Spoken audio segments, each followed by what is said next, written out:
Shalom saudara yang dikasih dalam Tuhan. Syukur karena hari ini saya dapat kembali menyapa setiap umat Tuhan dimanapun Bapak Ibu Saudara berada melalui program Bible and Coffee. Saudara yang dikasih dalam Tuhan, program ini ada untuk menjadi kekuatan buat setiap kita menjalani hari-hari hidup kita. Karena Yesus sendiri katakan kita sudah bersih oleh karena firman yang disampaikan kepada kita melalui pernyataan-pernyataan Allah. Nah, dimanapun Bapak Ibu Saudara yang dikasih dalam Tuhan mendengarkan firman Tuhan ini, saya mengajak setiap kita untuk kembali kita datang kepada Tuhan. Kita akan berdoa. Bapa Surgawi, kami mengucap syukur buat kasih karunia Tuhan, buat anugerah Tuhan dalam kehidupan kami. Kami berterima kasih karena setiap hari adalah kasih karunia, setiap hari adalah anugerah yang Tuhan boleh percayakan dalam kehidupan setiap kami. Saat yang indah ini juga ya Allah, kami rindu untuk mendengarkan sabda-Mu. Roh Kudus sampaikan sesuatu bagi kami, urapi kami dengan roh hikmat dan wahyu, sehingga kami senantiasa hidup dalam tuntunan Tuhan. Kami mengerti akan kebenaran yang memerdekakan kami. Dalam nama Yesus Kristus Tuhan, kami berdoa. Haleluya. Amin, amin. Puji Tuhan. Saudara yang dikasih dalam Tuhan, kalau kita sebagai orang percaya ditanya, apakah engkau hidup mau berkenan kepada Allah atau hidup berkenan cari perkenanan manusia?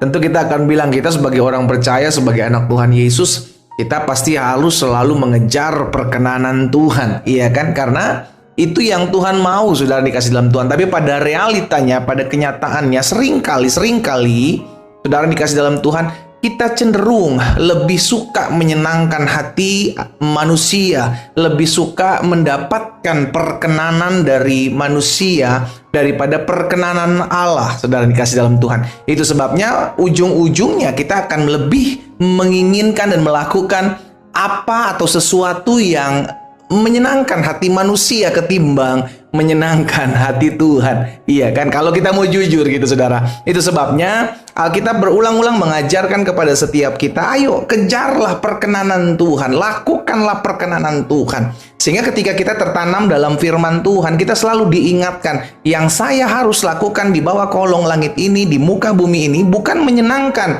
hati manusia, tetapi menyenangkan hati Tuhan. Ya, sama-sama bilang sama saya, yang saya harus lakukan adalah menyenangkan hati Tuhan. Apapun, sekalipun saudara dikasih dalam Tuhan, karena kita menyenangkan hati Tuhan, maka kita dibenci manusia. Karena kita menyenangkan hati Allah, maka kita tidak disukai oleh sesama kita. It's okay. Yang penting yang kita lakukan adalah apa yang menyenangkan Tuhan. Itulah orang yang hidup berkenan kepada Tuhan. Itu sebabnya saudara dikasih dalam Tuhan, Rasul Paulus pernah katakan kepada jemaat di Galatia, dalam Galatia 1 ayat yang ke-10, jadi bagaimana sekarang? Adakah ku cari kesukaan manusia atau kesukaan Allah? Ya, biarlah ini terus menjadi pertanyaan dalam kehidupan kita, saudara. Adakah ku coba berkenan kepada manusia? Sekiranya aku masih mau mencoba berkenan kepada manusia, maka aku bukanlah hamba Kristus. Yuk, setiap hari kita selalu ingat perkataan firman ini. Setiap hari kita selalu pertanyakan, apakah saya mengejar perkenanan Tuhan atau perkenanan manusia? Apakah saya mencari kesukaan Tuhan atau kesukaan manusia? Kita tanya itu setiap kali kita mau melakukan sesuatu. Ya saudara ya, sehingga ini menjadi hal yang membuat kita selalu ingin melakukan apa yang Tuhan mau dalam kehidupan kita. Karena saya percaya begini, ketika seorang berusaha melakukan apa yang menjadi kesukaan Tuhan, perkenanan Tuhan, maka Tuhan yang menetapkan langkahnya. Tuhan yang akan menuntun jalan-jalannya. Kita nggak pernah tahu jalan-jalan hidup seseorang. Tetapi ketika kita mencoba mengejar perkenanan Tuhan, ada janji Tuhan dalam kehidupan kita.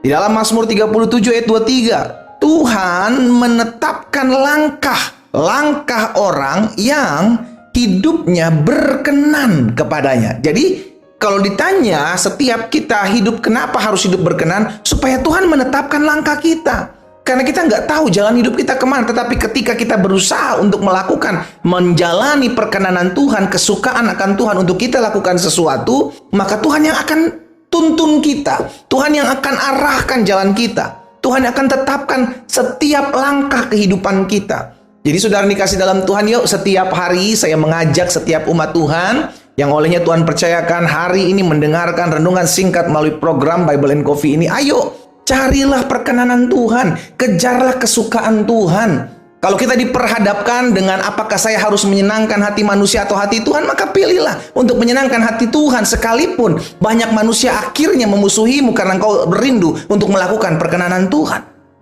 Itu resiko yang harus kita ambil, saudara dikasih dalam Tuhan.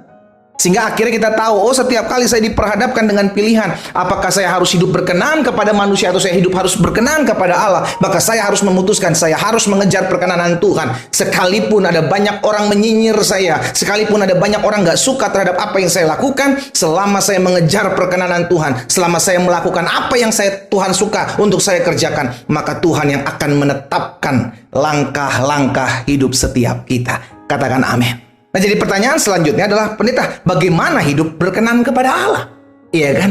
Hidup berkenan kepada Allah, Roma 8 ayat 8 sudah mencatat. Dalam Roma pasal 8 ayat yang ke-8, Rasul Paulus katakan kepada jemaat di Roma, mereka yang hidup dalam daging. Perhatikan, mereka yang hidup dalam daging tidak mungkin, mustahil berkenan kepada Allah. Jadi siapa itu orang yang tidak hidupnya berkenan kepada Allah? Adalah orang-orang yang hidupnya masih hidup dalam daging. Tetapi sebaliknya, siapa itu orang yang hidup berkenan kepada Allah? Orang-orang yang hidup dalam roh. Nah, jadi pertanyaan selanjutnya adalah, bagaimana pendeta saya bisa membedakan mana hidup dalam daging, mana hidup dalam roh? Alkitab kita sudah membedakan, sudah menginformasikan, sudah menyatakan bagaimana seseorang hidup dalam daging. Hidup dalam daging seperti apa? Dalam Galatia 5 ayat 19 sampai 21 bagian A.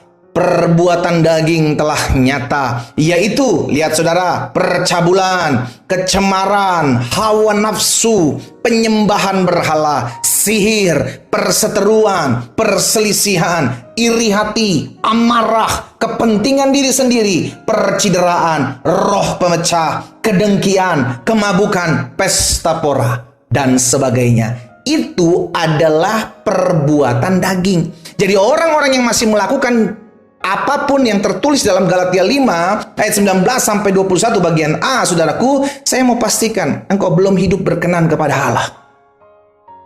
Dan jalan hidupmu akan susah, jalan hidupmu akan rumit. Kenapa? Karena bukan Tuhan yang menetapkan langkahmu, tetapi iblis si jahat yang menetapkan langkah kita. Ketika kita hidup sesuai dengan apa yang daging kita ingin untuk kita lakukan. Namun sebaliknya, ketika kita hidup berdasarkan tuntunan roh, saudara dikasih dalam Tuhan, maka sejatinya engkau sedang mengejar perkenanan Tuhan. Nah, hari ini saya mengajak setiap umat Tuhan, dimanapun Bapak Ibu Saudara berada, yuk sama-sama di hari-hari terakhir ini, kita belajar untuk terus kejar perkenanan Tuhan. Apapun itu, usahakan kita mau menyenangkan Tuhan. Apapun itu, kerjakan apa yang memuliakan nama Tuhan. Sekalipun harga yang harus kita bayar adalah dibenci sesama kita, dimusuhin teman kita, tidak ditawarkan proyek-proyek yang akhirnya bisa mengangkat hidup kita. Tetapi selama kita hidup menyenangkan Tuhan, memuliakan Tuhan, mengejar perkenanan Tuhan, saya teramat yakin dan percaya Tuhan yang akan menuntun dan menetapkan langkah kita untuk masuk dalam rencana dan agenda besarnya Allah dalam hidup kita. Tetap kejar perkenanan Tuhan, tetap lakukan apa yang menjadi kesukaan Allah ketimbang apa yang menjadi kesukaan manusia. Kita berdoa, kita datang sama Tuhan. Bapa, dalam nama Yesus, firman sudah tersampaikan. Hari ini kami diingatkan untuk senantiasa berjalan dalam kehendak Tuhan, berjalan dalam perkenanan Tuhan, mengejar apa yang menjadi kesukaan Allah. Oh, Tuhan sendiri yang mengajarkan kepada kami, menuntun dan mengarahkan kami untuk tetap selalu hidup berkenan kepada Tuhan. Sehingga kami tidak melakukan apa yang menjadi keinginan-keinginan daging yang seringkali keluar dari hati dan pikiran kami. Namun hari ini kami disadarkan dan diingatkan untuk tetap terus melakukan apa yang memuliakan Allah dalam hidup kami. Hamba berdoa menyerahkan umat-Mu satu persatu ke dalam tangan Allah yang kuat. Tuhan, jaga hati dan pikiran bahkan hidup mereka, Tuhan, untuk selalu tetap mengejar perkenanan Tuhan dalam kehidupan masing-masing kami. Sehingga kami percaya Tuhan sendiri yang akan menetapkan langkah hidup kami masuk dalam rancangan Allah yang ajaib. Dalam nama Yesus Kristus Tuhan, hamba berdoa. Haleluya. Amin.